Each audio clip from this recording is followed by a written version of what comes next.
Hi everybody, I'm Denny Michael with the Surfing Heritage. Today I'm introducing a concept called Surfing Heritage TV. It is a television channel designed for you to share your memories, your events, the things that help shape your life, a mentor, your favorite surfer, a surfboard. It's very easy to do. You simply load your video up to YouTube, go to surfingheritage.org, follow the instructions, and we'd love to share your video on our channel. Speaking of sharing, I have a personal video I'd like to share with you today as an example of some of the things that you could do as well. It's the story of a very unique Hobie surfboard. It's not too old. It's not a part of the Foundation's collection. It's a part of our own personal collection at my family. It's called the Big Pink Hobie. Here we go. So we start our story with a very special Terry Martin shaped pink Hobie that's become a part of my family's quiver of daily riders. We surf this board all the time, and I could not help but think of all the people and all the surf that this board has been through in its short history.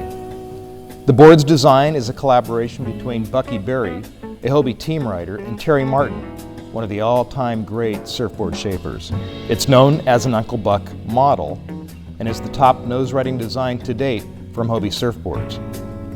The dimensions are 9.8 feet long by 3 inches thick by 23¼ wide and features 50/50 pinched rails. It has a distinctive pink bubblegum color on the top deck that reminds me of Terry's constant chewing of bubblegum. Unfortunately, as many of you know, we lost Terry a while back, and this film is another reason for me to share its history and the functional beauty of Terry Martin shapes. The bottom features a yellow swirl design and was glassed by Moonlight Glassing down in North County, San Diego.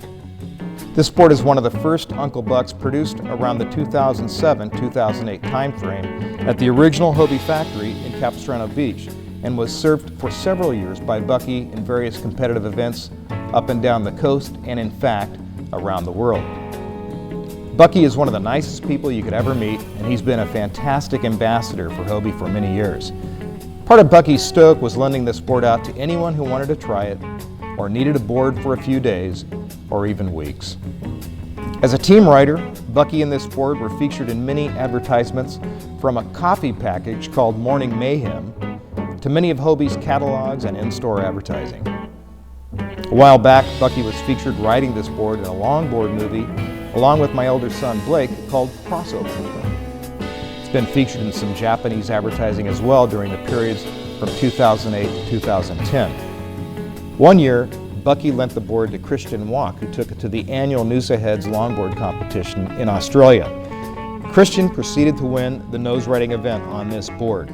Bucky eventually sold the board to my nephew Jake, who surfed it practically every day he could before the board started taking on so much water that it was retired to the backyard of his grandmother's house for a winter and spring.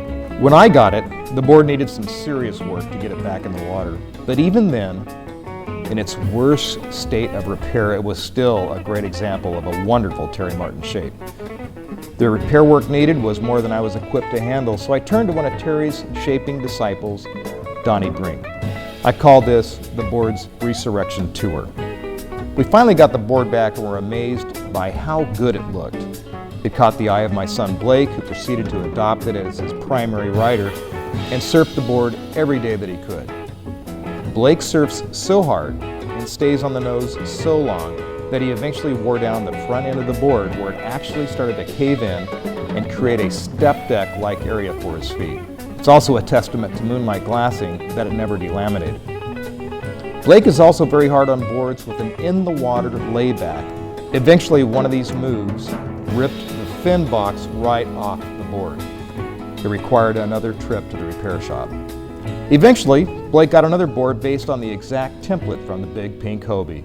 And speaking of templates, this board is so sought after that even today, people request to borrow it to make their own templates from it. The board is that special. Even Hobie surfboards took a second look at it just to make sure that their templates were correct. Now finally, after many years of seeing this board ridden by many others, I've been able to ride it myself. And on some wonderful winter days at Trestles, I can finally see what everyone else had experienced with this board. And that something is called magic. Thanks for viewing this video of the Big Pink Hobie, and please share your own surfing experiences as well at surfingheritage.org. Aloha.